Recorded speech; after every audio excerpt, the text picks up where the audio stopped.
ထိပ်ပြောင်တိုင်းစပင်ဆိုင်စရာတို့စပင်စီးတဲ့ုံနဲ့ပြန်ပေါက်နိုင်တဲ့အခြေလေးတွေကိုအရင်ဘက်ဗီဒီယိုလေးမှာရှင်းပြပေးထားပါရဲ့နော်ဒါဆိုရင်တော့ဘလို့လူတွေကစပင်ဆိုင်တင်လဲဆိုတာကိုရှင်းပြပေးပါမယ်နော်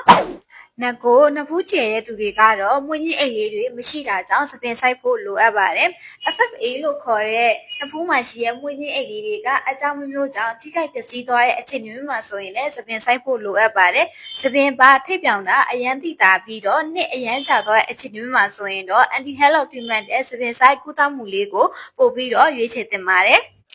ဆိုရမှာအသုံးပြုတဲ့ဒီအရင်နည်းပညာကတဘဝအဆန်ဆုံးနာကျင်မှုအ ਨੇ ဆုံးအမှားဥကျန်တဲ့စီအ ਨੇ ဆုံးနဲ့အောင်မြင်မှုရခိုင်တော့အများဆုံးဖြစ်တဲ့နောက်ဆုံးပေါ်နည်းပညာပဲဖြစ်ပါတယ်ရှင်။စပင်ဆိုင်ကုသမှုတွေကစိုက်ပြီး6လ8လအချိန်မှဆိုရင်တော့စတင်တည်တာပြီးတော့တစ်နှစ်အကြာမှဆိုရင်တော့ရာနှုန်းပြည့်တည်တာမှာပါ။စပင်ဆိုင်ဖို့လိုအပ်တဲ့အပင်အရေးတက်နဲ့ကုသမှုအသေးစိတ်ကိုတော့ဒေါက်တာတွေနဲ့လောင်းတိုင်ပင်ဆွေးနွေးဖို့လိုအပ်ပါတယ်ရှင်။စပင်ဆိုင်ကုသမှုနဲ့ပတ်သက်ပြီးသိချင်တာလေးရှိရင်တော့ comment မှာမေးသွားလို့ရပါရဲ့နော်။